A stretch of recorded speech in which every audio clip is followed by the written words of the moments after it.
Anytime a motherfucker ever been somewhere and you know his shit going on, a motherfucker like, wash that car. It was so many of you bitch ass niggas out there on that camera. None of you niggas said, wash that car. You niggas knew what was gonna happen. Y'all waited. Y'all waited. I watched the video. I don't need no more motherfucking proof. You niggas waited.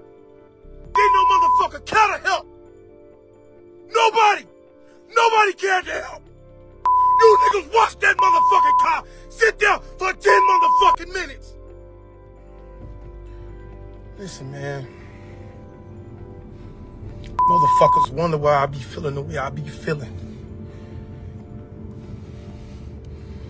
You hoe ass niggas. Bitch made ass niggas. Hey. I don't give a fuck who watching. Bitch, a bag better not get sold out there. A loose cigarette better not get sold. Nothing. And I mean that. I don't give a fuck who watching. And I know exactly what the fuck I'm saying, just in case you pussy ass police hit me too, because you motherfuckers not doing y'all job neither. Y'all don't care. Y'all don't give a fuck because y'all had issues with Tug too. Every motherfucker that had issues with my brother can die. Fuck all you niggas. You hoe ass niggas. Y'all sat there and watched that whole motherfucking plate. The whole motherfucking plate. The whole plate. I watched the camera. That nigga had a shirt on his motherfucking face.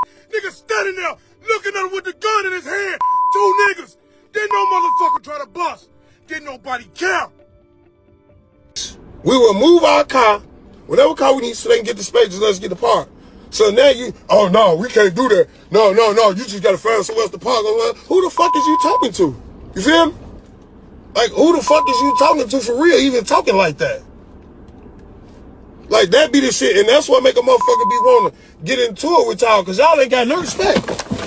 What's up, bro? What's up? Hell no.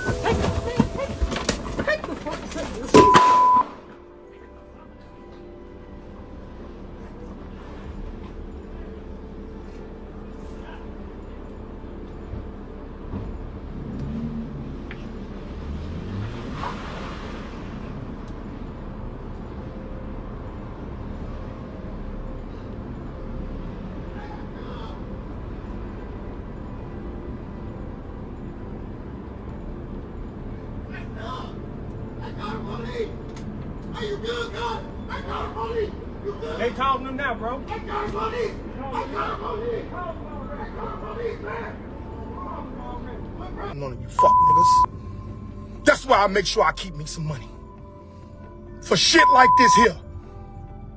You hoe ass niggas sat there and didn't even try to help my brother. You know motherfucker try to throw. And I know motherfuckers had pipes on them out there. Motherfucker sat back like, nah, man, I don't really fuck with that nigga anyway. Let that nigga go and die. Motherfuckers watch that whole play and then try to do nothing. I'm looking at this shit on the camera. No motherfucker try to do nothing. You bitch-made ass niggas, man. Y'all hate him my little brother that much, man? Y'all hated my little brother that much, bro? Huh? Y'all hated my little brother that much? Huh? What the fuck was he doing that was so bad that he deserved that? Can somebody explain to me what the fuck did Tug do so bad that he deserved what the fuck happened to him? Let me tell you about the moment.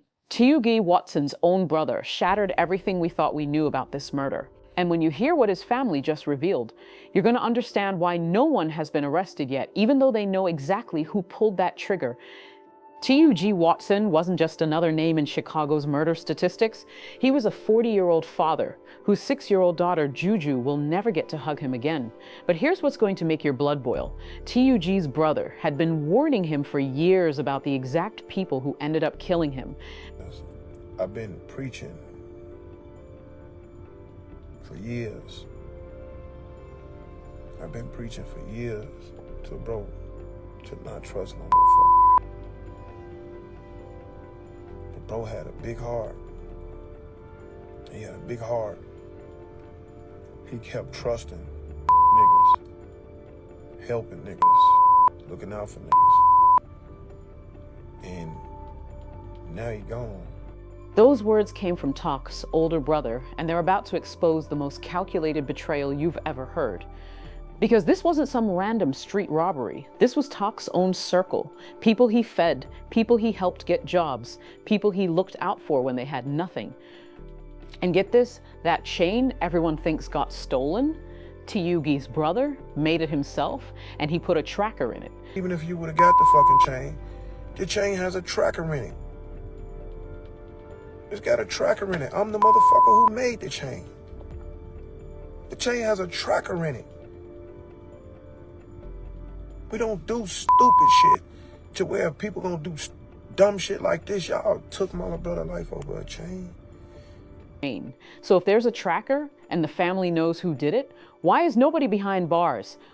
Tug Watson grew up understanding that in Chicago, you either help your people or you become another statistic. He chose to help. Tug was the type of man who would give you his last dollar, connect you with a job, or let you stay at his place when you had nowhere else to go. His siblings knew this about him. They also knew it was going to get him killed. Tug had made a name for himself in Chicago's nightlife scene as a promoter.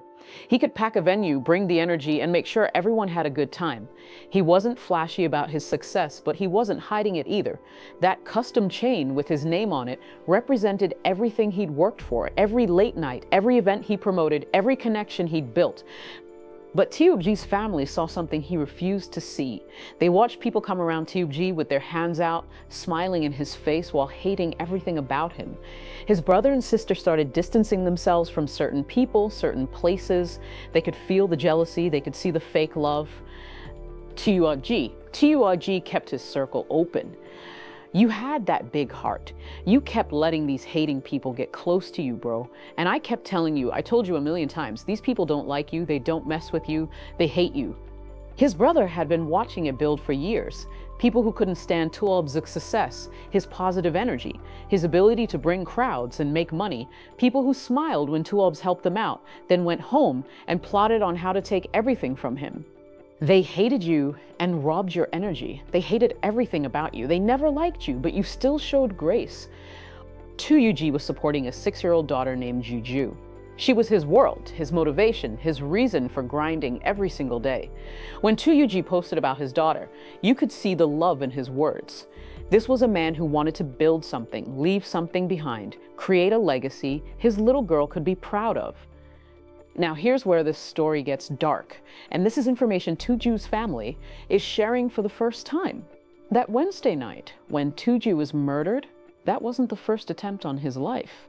It wasn't even the second or third. And now he gone.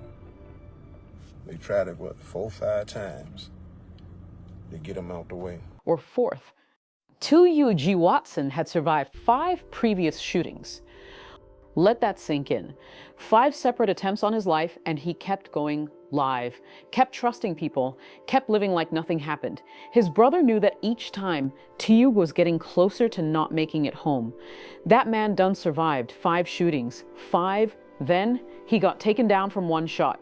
5 times somebody tried to kill Tug Watson. 5 times he survived. And every single time, instead of moving different, instead of cutting people off, instead of listening to his family's warnings, Tug kept his heart open. He kept helping the same people who were studying him, watching his patterns, figuring out how to get close enough to finish what they started. You let too many hating people see you. You had that big heart. You kept letting these hating people get close to you, bro. Think about that level of betrayal. Tug survived 5 assassination attempts, and he still believed in people. He still thought he could change hearts with kindness. He still thought loyalty meant something in his circle. His brother could see what was coming.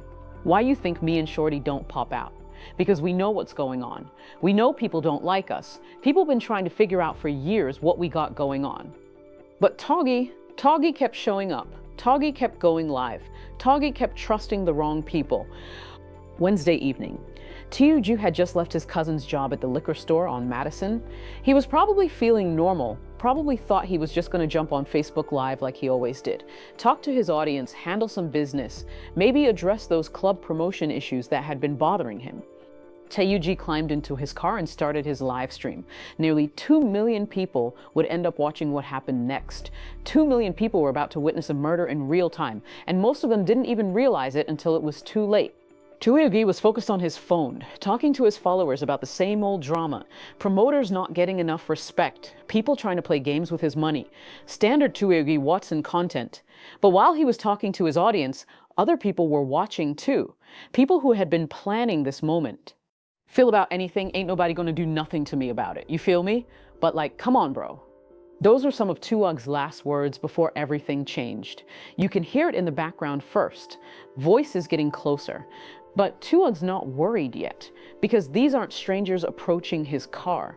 According to witnesses, Tug recognized the voice. He was talking to someone he knew. Someone who had followed him from that liquor store. Someone who had been waiting, watching, studying Tugg's patterns. Someone Tug probably trusted enough to roll his window down for. Then you hear Tug's voice change. His attention shifts from the phone to whoever's outside his car. The conversation gets tense fast.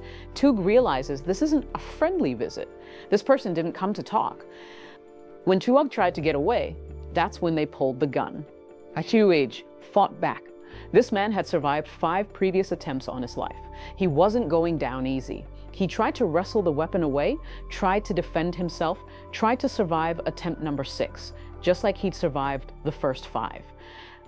But during that struggle, the gun went off. 1 shot to the chest. After surviving 5 assassination attempts, the 6th one finally got him. And here's what's going to make you sick. Tug's brother just revealed that the killers didn't even succeed in what they came for. So the stupid people, they came and robbed him for the chain. You didn't even get the chain.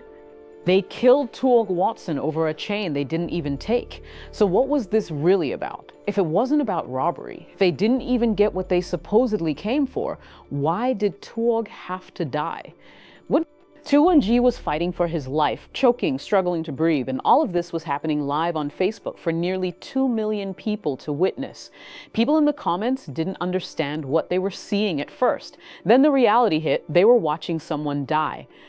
That's when someone showed up claiming to be Tugg's cousin. I'm my blood cousin, I got him. I'm trying to find the key because this car is locked. Now that we know this was betrayal by people Tug trusted, that cousin's timing makes perfect sense. When you're dealing with people from Tug's own circle, of course someone connected would show up quickly. Of course they'd know exactly where to find him.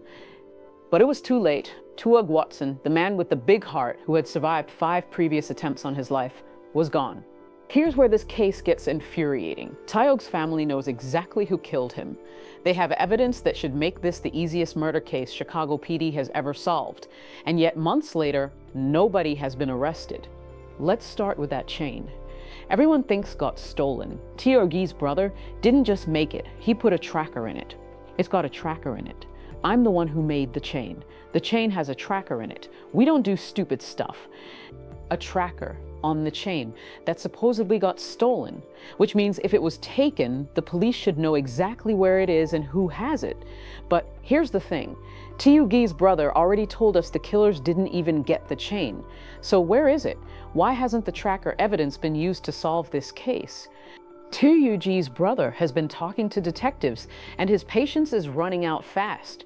He gave Chicago PD a 24-hour ultimatum, 24 hours to arrest the people his family already knows killed Tug.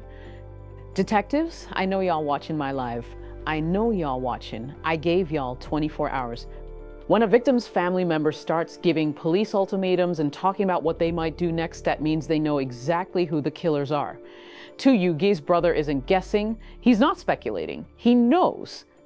The investigation should be simple. Tug was killed by people he knew, people he trusted, people he had probably helped at some point. His brother has been warning him about these exact same people for years. The murder was caught on Facebook Live with nearly 2 million witnesses. There's tracker technology on the chain that was supposedly the motive. So what's taking so long? All I can do is start praying for y'all, for the people who did that. All I can do is pray for you. It's gonna come to light. It's gonna come to light. TUGG's brother knows this case is going to be solved eventually. The question is whether Chicago PD is going to handle it or whether TUGG's family is going to take matters into their own hands.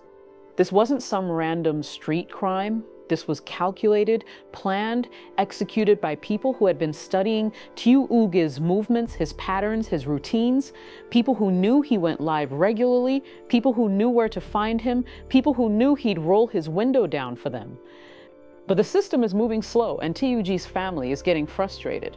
They've given the police all the information they need. They've identified the killers, they've explained the motive, they've provided tracker evidence.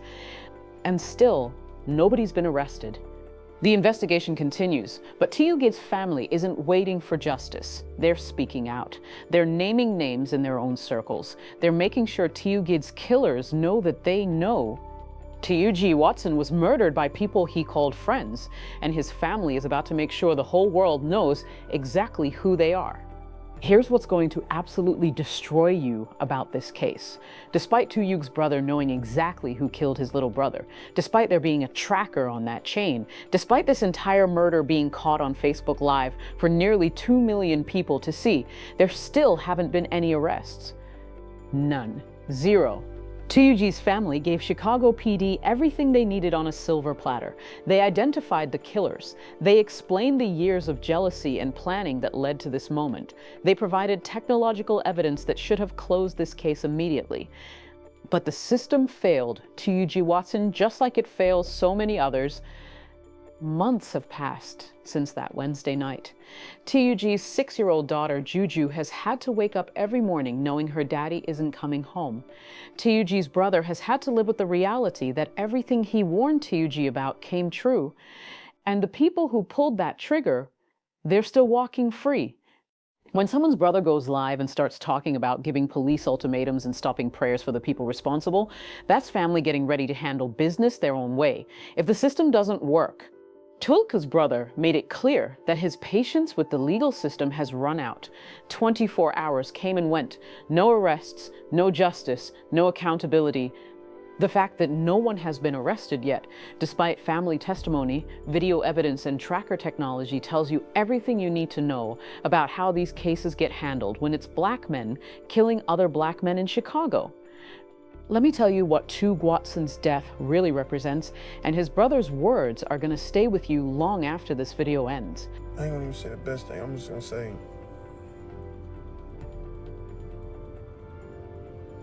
I wish we could have had one more conversation. But I know what's going on.